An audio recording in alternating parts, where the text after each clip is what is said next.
So when you have your EC2 instances, right, and you want to create a web application, right? Let's do EC2 here. You have one. And let's say you have this EC2. This EC2 instance is, let's say the size is a T3 medium. That's the server, right? And you start business. This T3 medium has what? It has two, what, 4 or 2? I think it's 2 virtual CPUs, and it has 8 gigs of memory, right? And then you can add, 100 gigabytes of storage. So you have your compute and you have your storage. This is your server.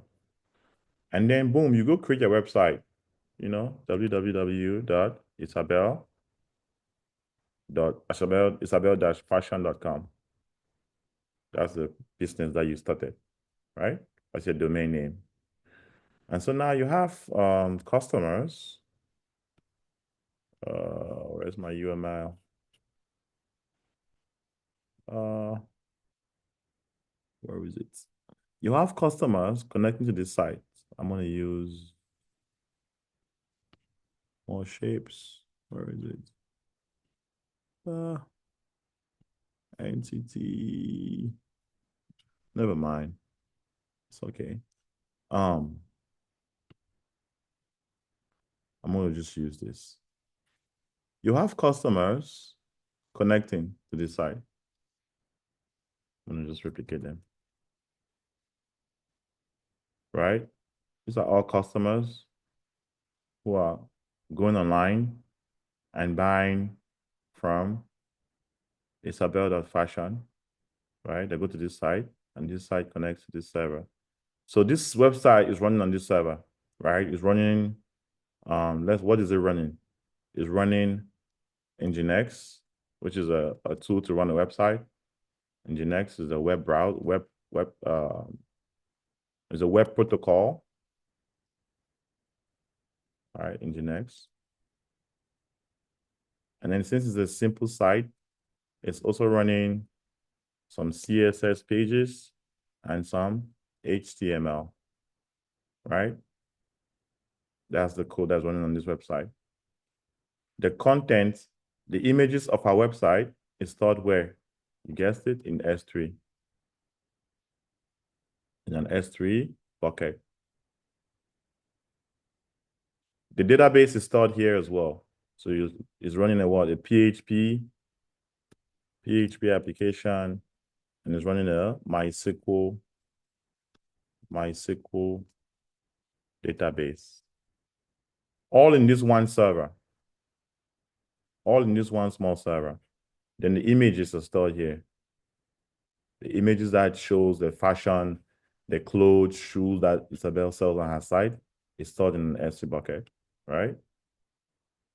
Since it's a small business, it started very, very, very, very cheap, right? Very, very cheap. Images stored here. Boom. So all these people connecting to Isabel's site, shopping, everything is fine. She has a Stripe card processing system that processes card transactions. Everything is fine. Okay, boom. Christmas Day, Isabel decides to do a discount or some kind of sale because it's Christmas time, winter is coming, and in the new year, she's going to have new styles and everything. Boom. She announces a sale. More people come, goes to the site. The existing customers are coming to buy, and then boom, she now has new customers now. Guess what?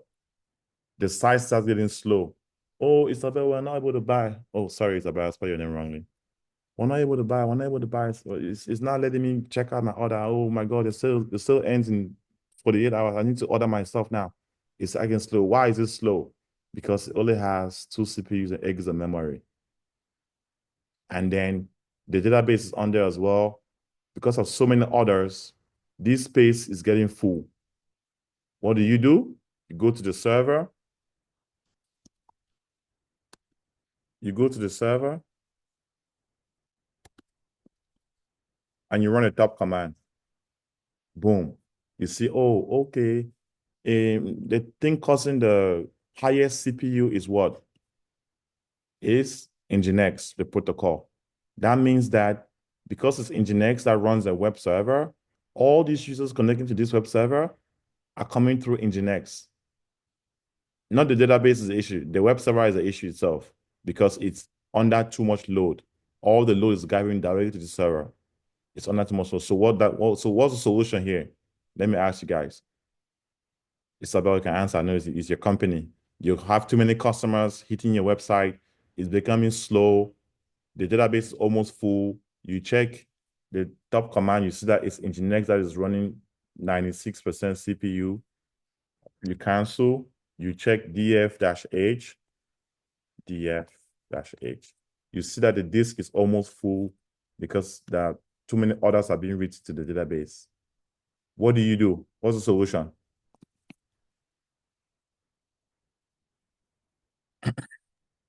This I is an can this is stop an actual stop inter. the stop Sorry. stop the system. Yeah. Stop the system? No, not the system. I mean the how do they call it? The program that is on process, like just stop it. What program? Wait, please ask your question again. Maybe I did not understand.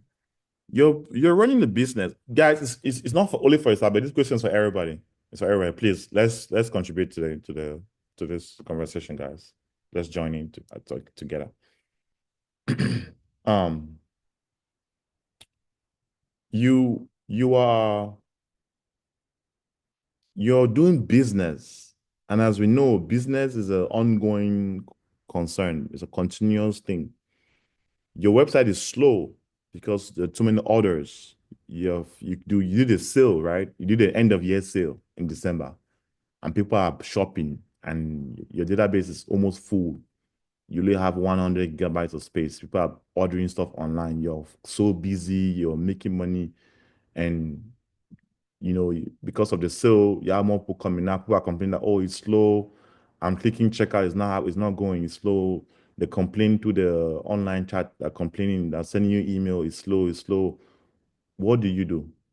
Or what should Isabel do as the owner of isabelfashion.com? What should she do? Anybody, guys? Okay, let me try. Mhm.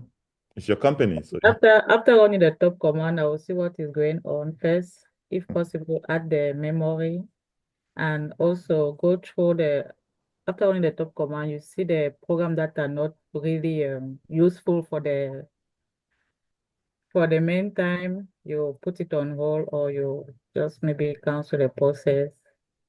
And if possible, also after adding the CPU and the memory, you also add the load balancer that will also help to distribute the traffic easily. Yes, I think that's the three thing I would do. Okay, good. Anybody else?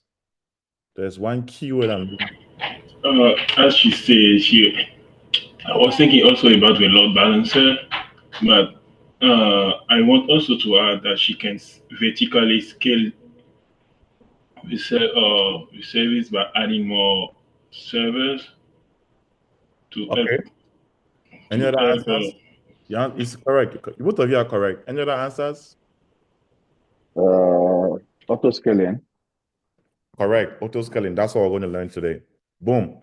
So you guys got it, right? All of you are correct. Good.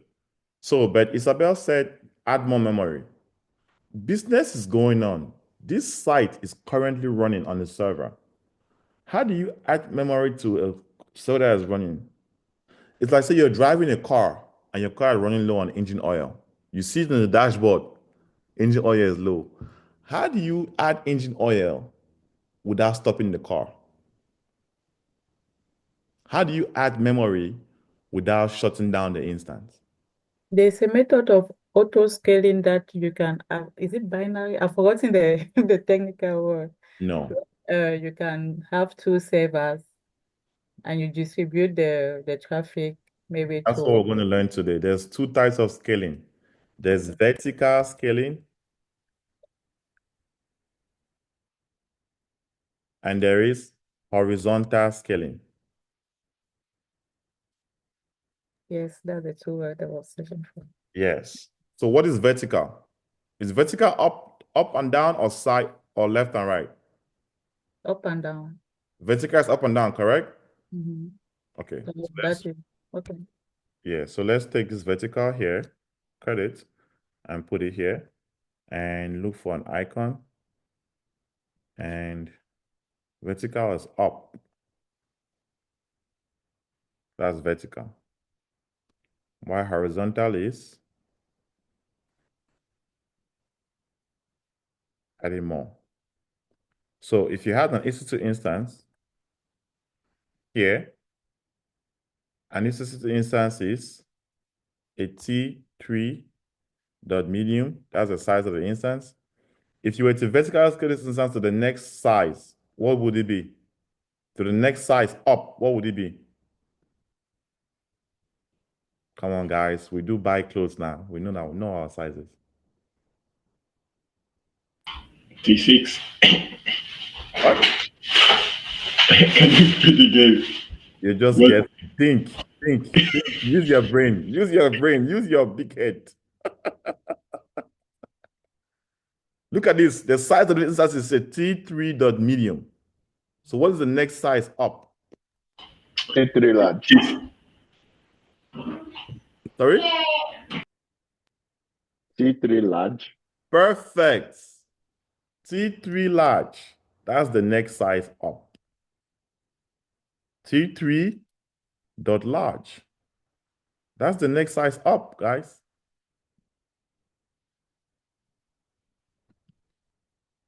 I told you to learn your sizes that day. You thought I was joking. People don't take me seriously. So you scale up vertically. So, but your users are connecting to T3 medium, as you see here, right? As you see here, your users are connected to T3 medium instance type.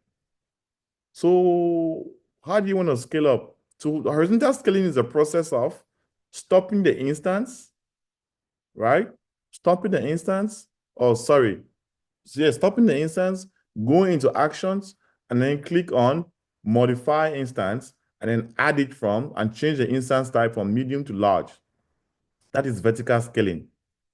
You must stop the instance. So how do you stop the instance when you're doing business? You're going to lose money, right?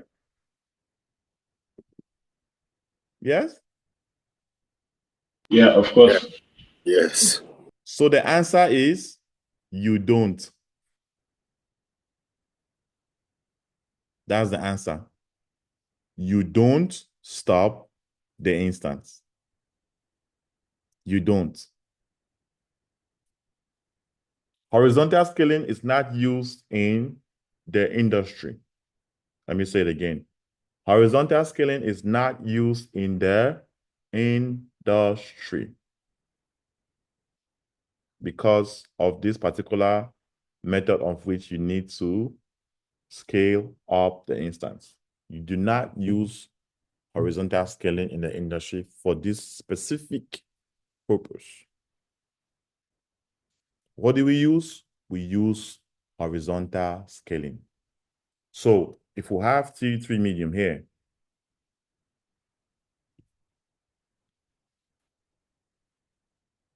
we'll have a T3 medium here, and I'm going to put this down. Horizontal scaling. Sorry. Come on now. Just going to cut it. Right here, you have a T3 medium,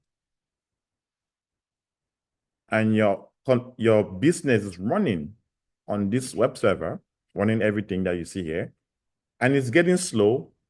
Instead of you stopping the instance and scaling it up vertically, what do? You just add another T3 medium, right? But you have to take the AMI from this existing one and create this one so that the instance will come up with everything that is already running on the server. So you're taking a custom AMI from this existing web server. You're going to call it Isabel-Fashion AMI. Use that AMI and create a brand new T3 medium, and you will come up, you will launch with everything: Nginx, CSS, HTML, PHP, MySQL, right? But it will not launch with the S3 bucket. So what you do is when you launch it, you now go ahead and connect the S3 bucket now to there. Since this one was already connected, yeah? You now go ahead and connect this new one to the S3 bucket so that the images that are here will be able to still be displayed here. But you cannot do this automatically without having something called a load balancer. You cannot do it without a load balancer, an application load balancer.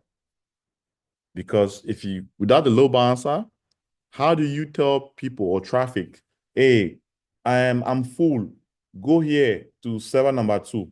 So this is server number 1. Because now we have to give it a name, right? Server 1. And then you have server 2.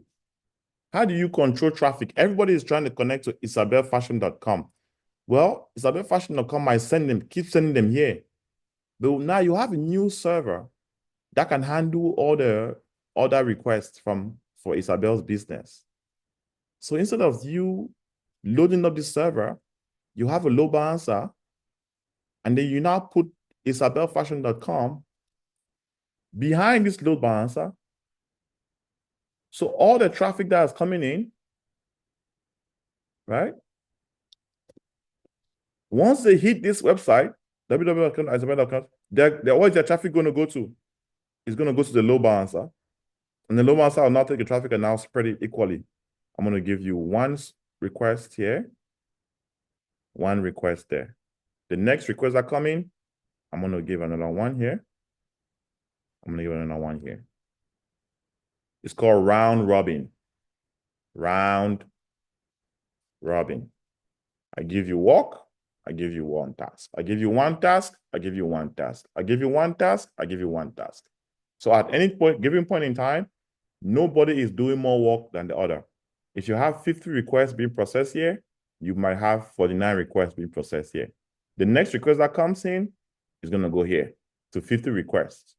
Then 51, 52, 53, 54. That's what is called load balancing. This device is meant to balance the load across 2 servers. And then now Isabel's business will continue flourishing because now you have a database here. You have a database here. You have the Nginx, CSS, HTML, all these protocols on both servers. So she can continue doing business and continue having more customers. This process is called horizontal scaling. You are adding more instances of the same size to your application stack. You are adding more instances. Let me repeat that again. You are adding more EC2 instances of the same size to your application stack or load balancer group. You're adding another instances horizontally. In this case, vertical scaling is the same instance, adding more memory and CPU, meaning that you're going to a higher instance class. A T3 large has what? It has 4 CPUs, these CPUs, and what? 16 or 12 gigs of memory. I think it's 12 gigs of memory of RAM. But this doesn't work well because when people are connecting to us, the website, they're doing unpredictable things that we don't know. Somebody can take things and go and put in their cart, and then at the end of the day, they don't buy all. That creates what? CPU consumption. That consumes CPU. All that activity, adding things in your cart, is CPU consumption. So we cannot predict what users are doing on our website. So it's up to us to say, no, we're not going to spend money, vertical scaling, we're going to spend money of the same size. Okay, look at these two architecture. Vertical scaling for isabelfashion.com and horizontal. Which one is more expensive in terms of server size? What is more expensive in terms of the servers? EC2 cost? T3 large looks more expensive. No. I'm just saying which one, vertical scaling or horizontal? Which is more expensive?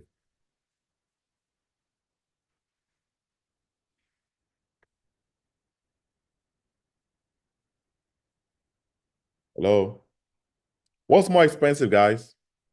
Look at this. You have T3 large, you have T3 medium. Yeah, you have T3 medium. Which one is more expensive between these two? I think it's vertical. Vertical is more expensive. Yes, because T3 large and T2 medium is cost higher than two T3 mediums instances. I'm not gonna make I cut my tongue. Right? So on the job, we use horizontal scaling. In Terraform, we create EC2 instances, we create an application stack with horizontal scaling. Kwasi, can you ping me that link that I said that we're going to do in class? Oh, I forgot that. It's a Medium article, right? Medium scalable web application. Maybe this is it. I think this is it. Yeah. Yeah, this one, yeah. Yeah. So you see, application load balancer configuration, VPC setup, subnets, target group, everything. That's what we're going to do. See, we use horizontal scaling. That's what we use. Where is it? Right here. Amazon EC2 Linux. Oh, this is a deployment. Internet gateway. All the code is here. So look at that. DNS, everything is here. Security groups, everything. I'll explain all of these things when we get to do it, right? It's very well detailed, right? 16 resources, right? And then maybe I'll teach Terraform Cloud as well. You see, EC2 instance 2, EC2 instance 1. So you're hitting the load balancer. The load balancer can send you to EC2 instance 1. The next time you refresh, it sends you to EC2 instance 2. We'll do the hands-on exercise, right? It's a good exercise to do. So that's it. That's what I wanted to talk about. Load balancer. That's it. That's it. Done. Once you understand that load balancer is meant for this particular purpose, we are good. Okay? Any questions so far?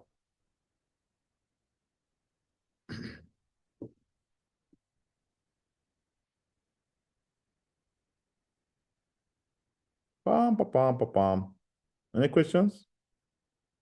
My question is about the cost of the different scaling. You say vertical scaling is more expensive than horizontal scaling, but I think having more servers gonna cost more than just upgrading.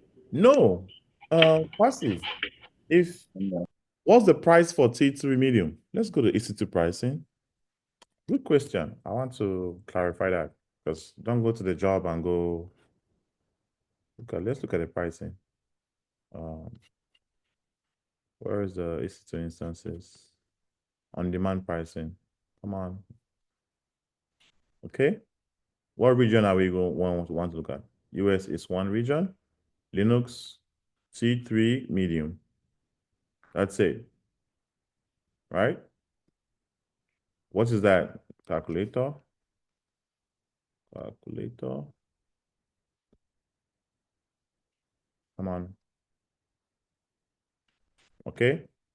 0.04.0416 times 2.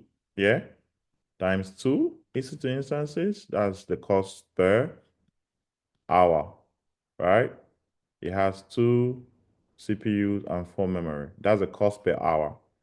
In 1 month, you have 750 hours in 1 month.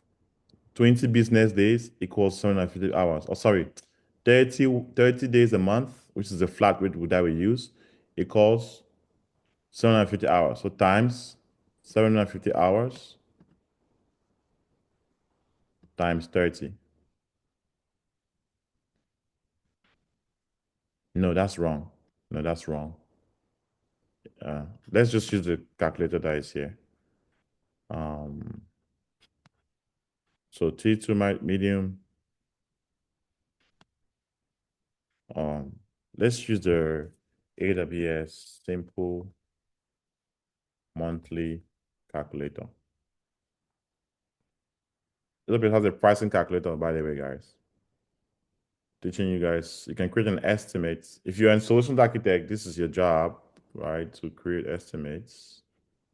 EC2, configure EC2. So you want to look for 2 instances. That's the cost, right? And you're looking for T3.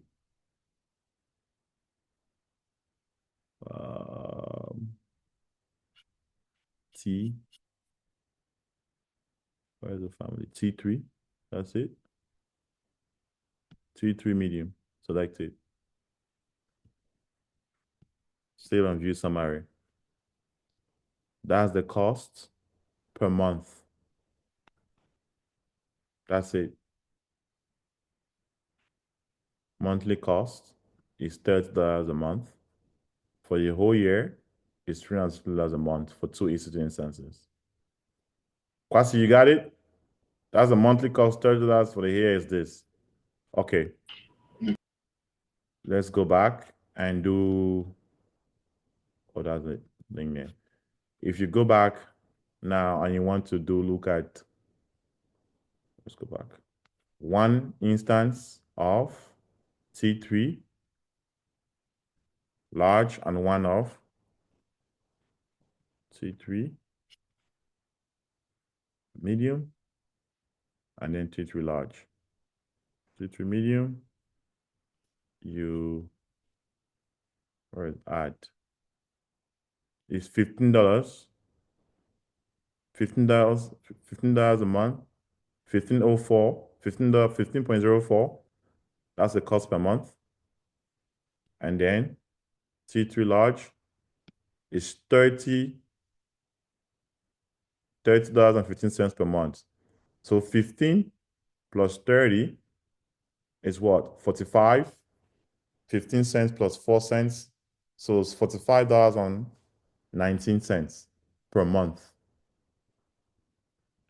So what's more expensive per month? 2 T2s or 1 T2 and 1 T large? Kwasi, you got it now? Yeah, I got it. Yeah.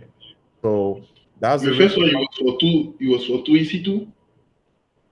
Yes. Okay. Because well, you scale up, right? The cost, your cost increases. Here, you're paying $30 a month. Sorry, you're paying $15 a month here. 1504 per month. If you increase from T3 medium to large, you're paying what? $30 a month, $30.15 per month. Per month. That's how much you're paying now. And you still get the same issue of everybody is connecting to here. But here, you have 2 instances for what? $30 a month. Flat. So you're saving 15 cents. And you still get to spread load across 2 servers. Here, you have 1 server that is not giving you the same redundancy, high availability, and fault tolerance as this one here. Here, if 1 server goes down, another one can continue serving Isabel's business. Here, if this server goes down, Isabel's business is stopped. It makes sense now why we go horizontal scaling? Yes. I want you guys to understand it clearly because this is the question that will come in an interview. They'll ask you what's vertical scaling, what's horizontal scaling, what is the differences between the two? Why would you choose which one over which one? Give me your reasons why. That's an interview question. I guarantee you that's going to come in your interviews. But good enough. I have it in the Microsoft OneNote for you guys. It's already there in the OneNote. You guys have this OneNote, right? The OneNote documents. Everybody has it, I assume. Yes, you have it. I've given it before. Give me a question, please. Yeah, go ahead. Horizontal scaling, must it always be Servers of the same instance size. of same type? There you Yes. go. That's a good question. Must it always be instance of the same type? No, it doesn't have to be. But during the beginning of the year or the beginning of sprint planning or planning in a business, we do something called capacity planning. It's a meeting, capacity planning. It can last about 2 weeks. You have the meetings every day. Marketing team application. Their servers consume memory. Let's plan their servers for the year. You start planning. Okay, their web servers run on M5 large or T3 mediums. So do you want to keep that or do you want to scale? It's not your decision. You're going to have a meeting with the marketing team and discuss with them. Hey, what kind of applications are you guys running? Is it memory intensive? Is it CPU intensive? What do you guys think? How much memory do you think you need for your application to run? Oh, talk to our developers. You go have meetings with the developers who build the application. Developers, how much memory do you think we need to build this application for the marketing team for this year, 2025?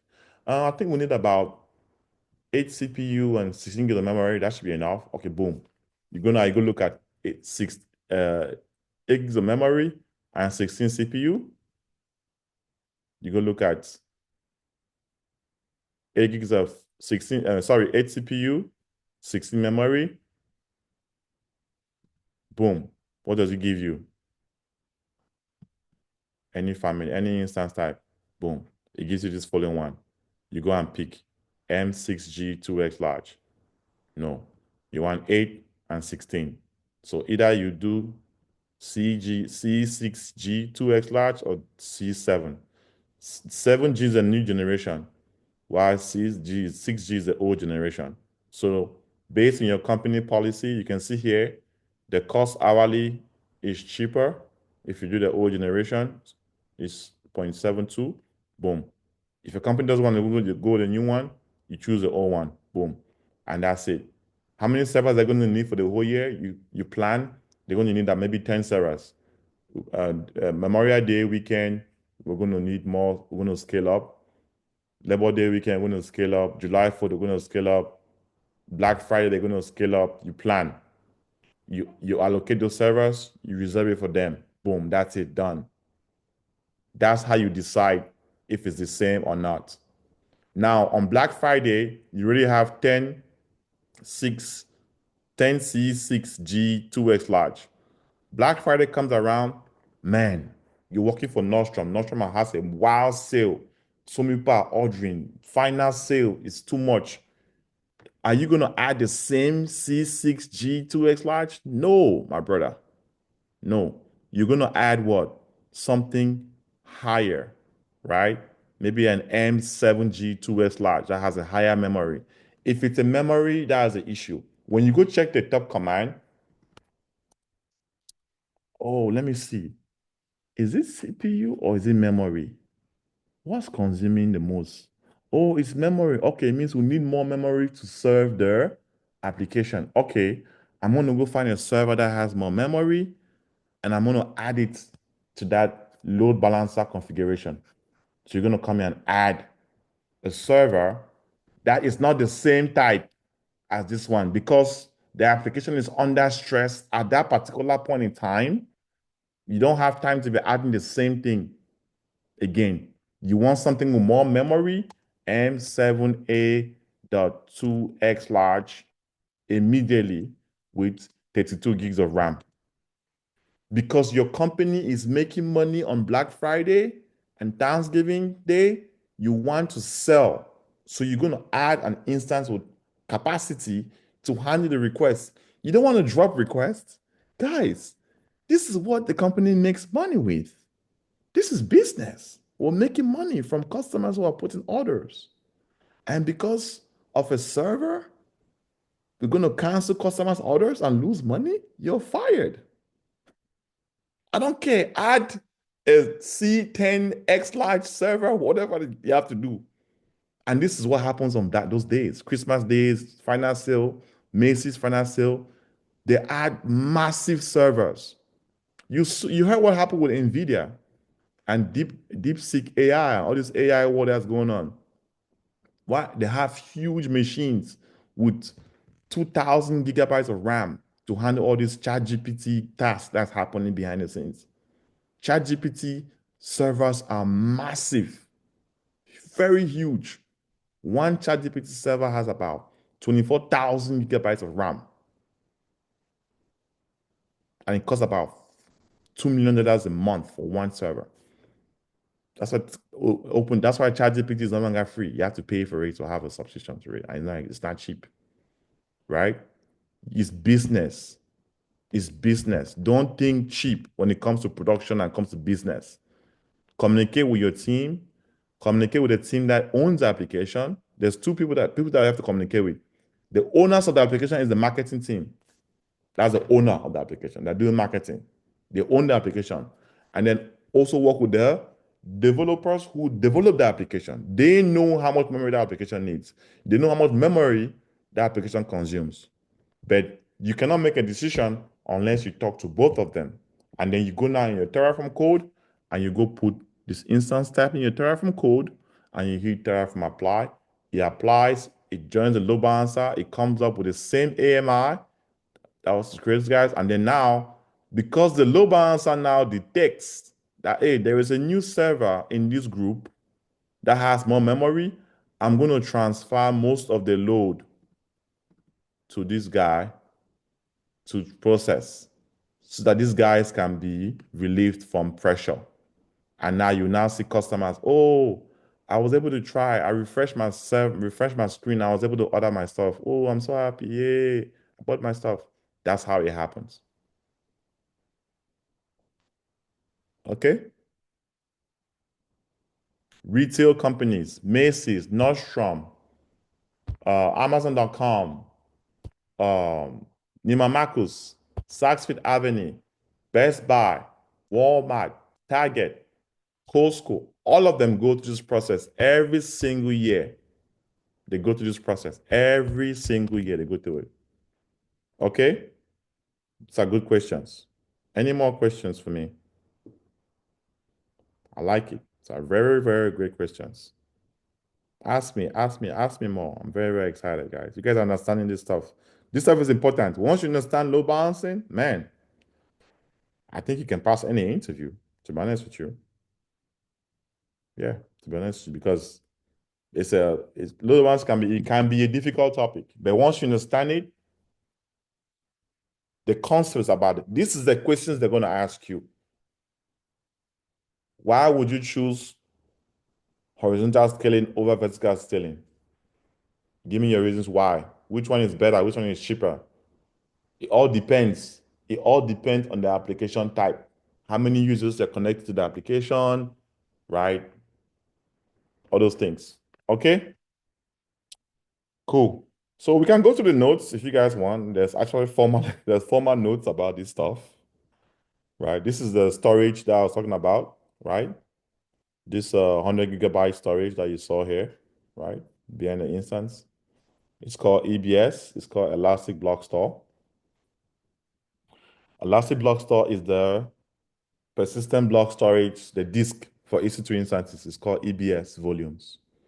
So every EC2 instance that you create has a disk, right? That stores things, right? Guys, did we take a 10-minute break? I'm having hiccups. For 5 minutes, 5-minute break, yeah? Okay. Let's take 5 minutes. I'm having hiccups, 5 minutes. So EC2 disk, your laptop has a disk, right? Your laptop disk is called hard drive. EC2's own disk is called EBS. Elastic Block Store. It's a persistent block storage for an EC2 instance. That's it. Easy, done. When you create EC2 instance, automatically you attach it to the instance. That's all. If we'll do a demo, I'll show you guys. Okay, that's it. Very easy. Done. So EBS are used for boot volumes, for databases, NoSQL databases, data warehouses, for storing data pretty much. Your EC2 instance connects to it over the network, right? So your EC2 instance is pretty much your CPU and memory. Storage is separate from CPU. They connect to the network, but you can detach your EBS volume from this EC2 and attach it to another EC2. Let me go explain that. Because people are like, huh? Tipo, what are you talking about? So let's say you have an EC2 instance here. Yeah. And this is EBS volumes. So this EC2 instance comes with an EBS volume, right? It's connected over the network, right? Then the same subnet, right? And the same subnet. They have to be in the same subnet, right? AWS public subnet.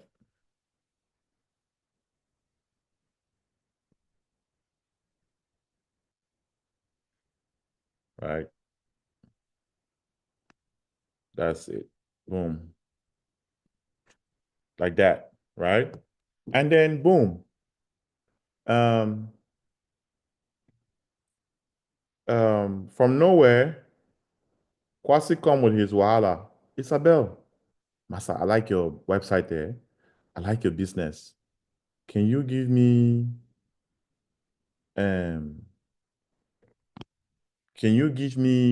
your AMI that you use to create your website? I want to create my own website. This is Isabel, www.isabel-fashion.com. Kwasi is like, man, can you give me your AMI? I want to create my own. This is Isabel's account, right? AWS accounts. If you're interested in architecting, let me know, okay? I can spend about 2 extra weeks with you. And instead of engineering, you go become an architect. Okay? We need 2 extra weeks for me to get you. Architect, you have to know how to speak. You have to be a talker like me to be an architect. You gotta be talking. Because a lot of meetings, you gotta be confident in yourself.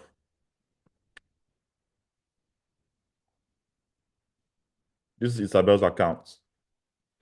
Kwasi is like, man, I like it. You give me, I want to do the same thing. Okay, Isabel's like, okay, I'll give you my AMI. Relax.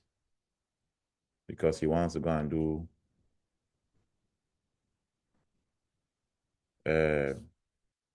not fashion. Kwasi is not a fashion guy. Kwasi, what's your business? Puff puff? Beignet haricot? Beignet? Or macabo? You sell macabo. So Kwasi's business is Kwasi Laverie. Kwasi know what Laverie is? .com. So you schedule your car to go wash your car. So what did Isabel do for Kwasi to have this? She shared what? Boom. What did she share? AMI. She shared the AMI image. Right? The data that is here, Kwasi doesn't have it because AMI only copies what? The software that's on the inside. It doesn't copy the volume, right? So here, if she wants to share this Amazon volume, what would she say? Take a snapshot and share. So she share what? A snapshot. A snapshot is simply a backup that is taken of this volume and restored in this account. That's all. A snapshot. Also, if she doesn't want to do that, let's say also, okay, boom. Kwasi doesn't want to continue business anymore, right? He can do what? He can detach his volume from this right here and say, Isabel, don't use your volume, use mine because mine has your data and my data. So Isabel is going to buy QuasiLavery.com. And since QuasiLavery.com has Isabel fashion data and Quasi data, Isabel can detach her own volume from here and just attach Quasi's volume. Because Quasi's disk has data from Isabel fashion and his own, boom. Isabel just take the volume. That's all she needs. She doesn't need the AMI because she's the one who gave him the AMI, but he has added more data and more customers in his database, and which will be here. So now, any files that are remaining here, any files, scripts, whatever, what will happen? What will happen? Isabel say, okay, I'm buying your company. They will just copy those files over using what? You guessed it. CP command. CP command. CP Quasi/files. Copy that command over the network to this server here, and that's it, done.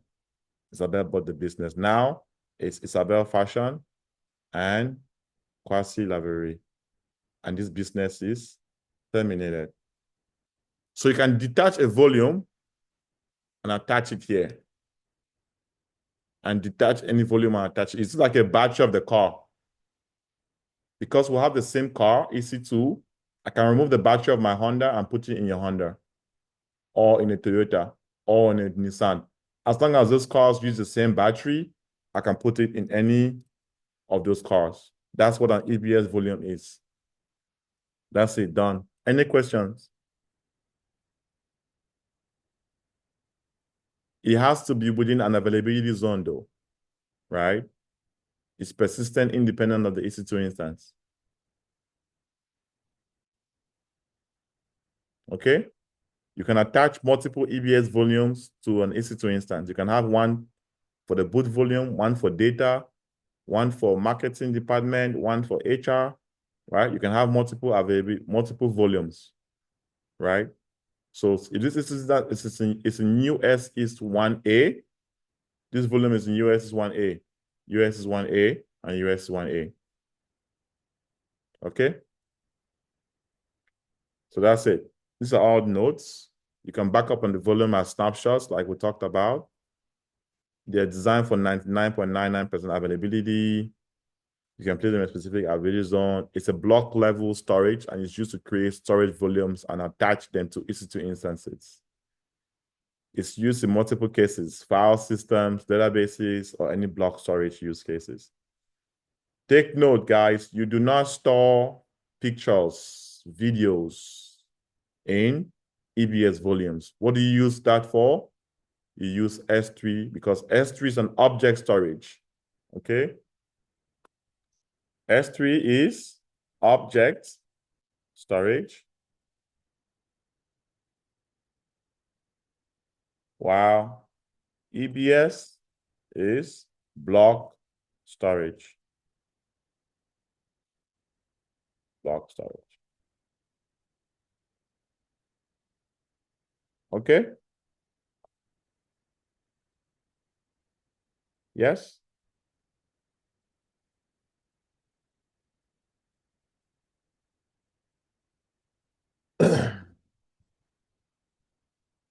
Any questions?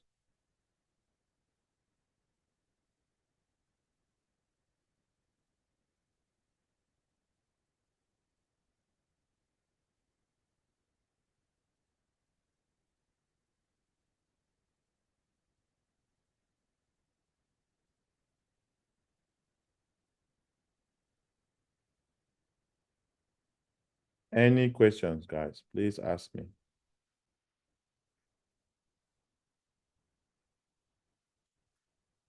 Okay, cool. So that's that. These are the various EBS volumes type. It's not important these days. Nobody really cares. Just the most recent one, that's the one you choose.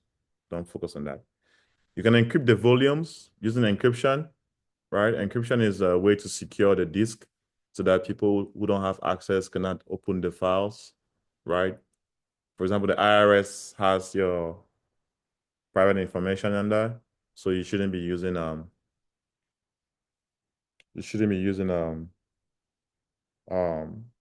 disk without encryption, right? You have to encrypt the files using ABS encryption. Elastic file system, we don't really use it anymore. It's old, it's out of date, right? Okay, we're not gonna go to that. ABS snapshot is a backup of those ABS volumes. Okay. Load balancing, we talked about this. Load balancing enables you to achieve increased levels of fault tolerance for your application by seamlessly providing required amount of load balancing capacity needed to distribute application traffic. So you have traffic coming in, this is a load balancer. You'll send some traffic to server 1 or server 2, and you keep sending server 1, server 2, server 1, server 2. It's round robin. As they're coming, it's distributing it. Then when it sees that this guy's not taking any more load, it will complain to the auto-scaling configuration, and auto-scaling will kick in, and auto-scaling will add one more server here, and then you start giving load now to that server. If that server is full as well, it will kick in again and add one more. It's like keep adding until all the requests are handled. So load balancing gives you high availability because you have two instances in separate availability zones. You have US East 1A, you have US East 1B. US East 1A is 500 kilometers physically away from US East 1B. So if a disaster is going on in US 1B, which is in North Arlington, Virginia, which is close to Washington, D.C., something is happening there, US 1B, which is South Virginia, will still be going on. So business will still continue. So there's high availability when you use a load balancer. A load balancer exists within the region. A load balancer is within the whole region. The load balancer can access any availability zone at any time. That's how the load balancer is powerful. The load balancer is not in only one AZ. It's in multiple availability zones. Okay? Any questions, guys? Or is it clear? Is this clear enough? Okay. Health check. How do we know? How does the load balancer know that a server within that group is not able to receive traffic? We have to configure, we have to enable something called health checks. Right, guys? Give me 1 second.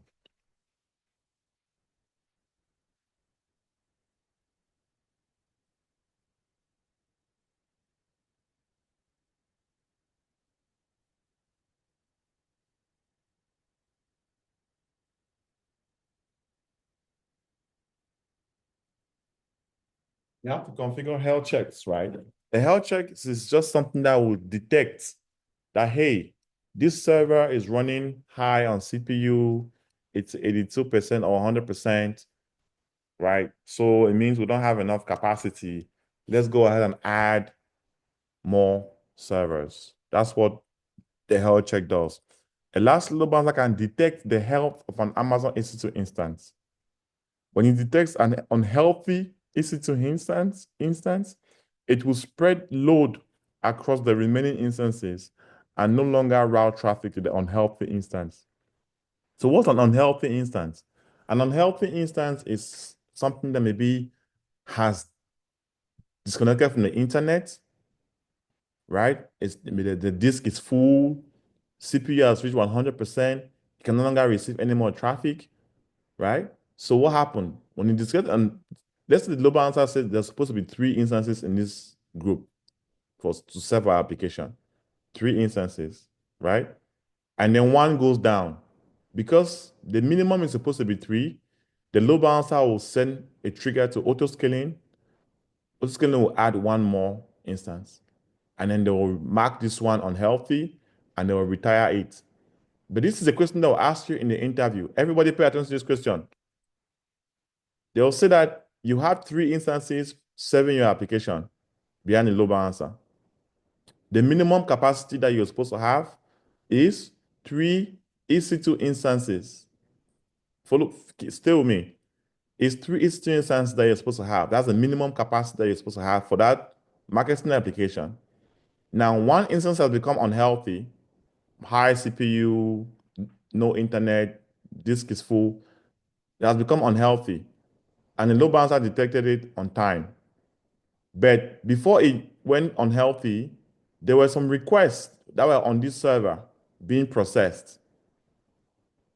Yes? There were some requests here being processed that were not the requests were not fully processed, and the server went down. The server became unhealthy. It's not able to process. So what happens? The load balancer now needs to go ahead and trigger autoscaling to add another instance here. So it becomes 3. So all the requests that the load balancer has sent to this guy, it has to do what? It has to drain those connections. It has to drain it out of this server and reallocate it to the new server. That process is called connection draining. Load balancer connection draining. It has to drain the request, configure connection draining from your flash load balancer. This is it. It's a thing. It's a whole thing. This is it. Load balancer attributes connection draining enabled 300 seconds. So the load balancer, after detecting that the instance is unhealthy, it has 300 seconds to go and drain all the connections that were on that load balancer and reallocate it to the new instance. So you can set it to 300 seconds, or you can set it to higher, 3600 seconds. 300 seconds is what? It's 5 minutes. 3600 seconds is what? It's 15 minutes. So that's the answer to that question. They asked that in an interview one time, like, well, if you had requests that was still not server, what happens to the requests? Are they going to get lost? No, they're not going to get lost. The load balancer is in charge of draining that server with all the requests that were on there, and is going to hold it. It's going to remove it and hold it, because load balancer has memory and CPU, enough memory and CPU to hold requests until it finds an available, healthy instance, then sends the request out to it. Right? So that's why you see sometimes when you're trying to watch a movie on Netflix, it's spinning. It's spinning. The load balancer has held the request, looking for an available Netflix API play server to play your movie. Netflix has your request in its hand, but it's spinning because it's looking for a server to give the request to process the request. And when they give the server the request to process the request, your movie will play. It will go from 0, 26, 27, 99%, then it starts playing. The load balancer has the capability to hold your requests. That's why sometimes when we click submit, it takes a while before it goes through. When you're buying a flight online, when you pay for your flight, it takes a while before your confirmation code is generated, your email is sent to you. The load balancer has to find an available server to process your request. Now it makes sense. Your request will never be denied, guys. Your request will never be denied, because we now use load balancers. Companies are using load balancers. Every time you click pay, we will take your payment. Even if we don't have a server to process that payment, we will take the payment and hold the payment until we get a server, and then we'll give the server to process the payment. Right? Any questions from you? This is good stuff, right? This is good stuff. This is all the theory tutorial. We'll start doing practical. It'll be very easy. Good stuff, yeah? So that's it. Health checks. Security features. ELB creates and manages security groups. Security groups are associated with it to provide additional network and security options. You can also create load balancers without public IP addresses to serve as an internal load balancer, right? So your load balancer is always going to be public most of the time, right? In this case, where is it? Here, it's public because it's connected to the isabelfashion.com. That's public, right? But you can also have an internal load balancer as well, right? Let's say in this case, you have a database or you have another application behind the web server, right? You have a custom application behind here. So this is the web server. This is the application server itself. You can have an internal load balancer that is not out on the internet. So traffic leaves here and comes here and comes here. And then from here, the load balancer is internal. It spreads the load to, it spreads the load to this guy and this guy. Like that. Like that and that. So this one doesn't connect to the internet. This is internet. So this is called internet facing load balancer. Just write this word down. Internet facing or external load balancer. Just write this down. This is coming your interview. I guarantee you. I can bet $20 you'll be in your interview. They always ask this question. Internet facing load balancer or external load balancer is the one that connects to the internet and connects to the domain name or the website. Whereas the internal load balancer is for the internal application, internal apps. Yeah, like that.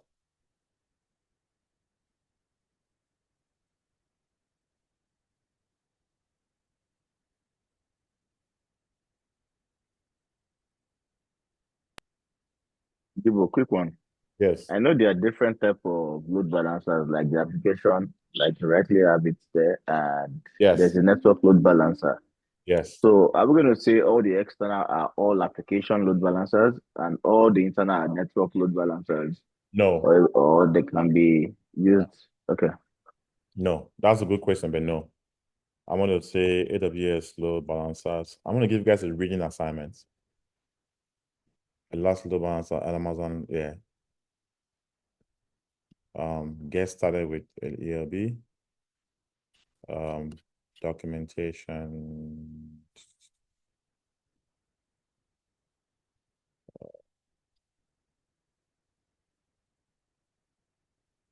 Let's see. When you use the last load balancer with auto-scaling, you can build highly available applications. Auto-scaling. Auto-scaling. No, I want just overview of load balancer. Overview right here. Get started. Where's the documentation? Read about application load balancers. Yeah, read about each and every one of them. That's your homework. Let me go back to the main page. This is application load balancer. This is network load balancer. This is gateway load balancer. This is classic load balancer. 1, 2, 3, 4. 1, 2, 3, 4. This is the first one back in the day. We don't use this anymore. We don't use it anymore. Okay, this is back in the day. We don't use them. That's classic. It's old, right?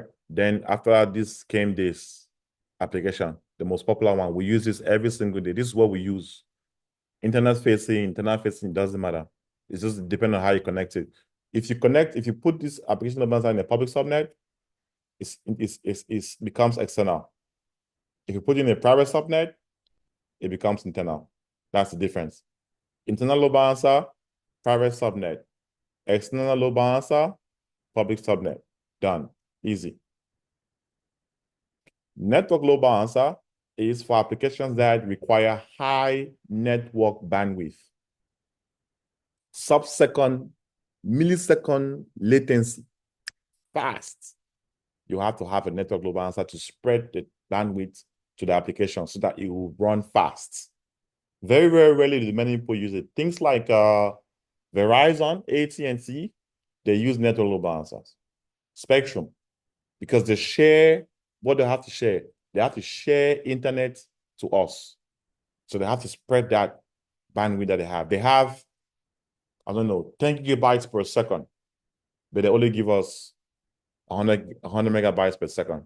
that will pay $60 a month. So they take that big speed and they share it through what? A network load balancer. Okay. The gateway one, I don't know what it is. It's brand new. You don't have to worry about it, but I will say read up on Classic. If you click on it, you open up like that. Just read about the introduction about it. You see, internet facing, internal. It's the same thing. Read these 2 lines. If you want to configure it, go ahead and configure it, but I won't worry about configuring it, right? Just read about Classic, application, and network. Read about those 3. That's your homework. Do some reading. Start getting used to reading. Because on the job, you're going to read a lot, right? Read about what is an application load balancer. That's it. Load balancer, target groups. Read about it. Done. Before Wednesday, please. Before Wednesday, try and read about it. Not a load balancer, distributes income traffic across multiple targets, right? It's a simple point of contact for clients. Balances incoming traffic across multiple targets to instances, right? Read up on what a network is. It's a 4th layer, right? Layer 4. Remember layer 4 in the OSI model? What's layer 4? Come on, what's layer 4, guys? Transport layer. What? Transport layer. Transport layer? Yes? Yes.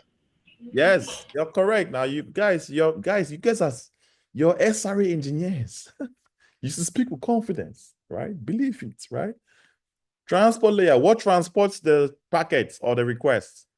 The network. You guessed it, right? So that's what it is. So read about these 3. This is the documentation I put in the chat right away. Kwasi, please copy it and share in the WhatsApp group. Assignments, read up on load balancers before Wednesday, 7 p.m. because we're going to configure it on Wednesday, 7 p.m. I'm going to start using the Windows laptop to teach class because I want to show you guys how things are done on Windows. I'm going to configure Python on Windows. I'm going to configure Terraform on Windows. I'm going to do all the external tools on Windows, like all these things that you see that look so fancy. I'm going to do it on Windows, the colorful things, the pipelines. I'm doing on Windows. I bought a new Windows laptop. I'm going to configure it. So from Wednesday, I will start teaching with Windows laptop. Okay? Like the Python environments. It's like this is a Python environment that you see here. Or this is a Python environment. You see, these are all Python notebooks. So I will start teaching on Wednesday. I'll connect with my MacBook, connect with my Windows book, but I will share my screen on Windows, and I'll do Chocolatey installation, Python installation, VS Code, Git, all that stuff, so that you see how Windows works. Because in the job, you're going to use Windows. Okay? And with that, we can call it a day. So Wednesday, we're going to have a little bit of a longer class on Wednesday, okay? Guys, maybe we'll go to like 10 o'clock. So come prepared to stay a little bit later on Wednesday. Is that okay with everybody?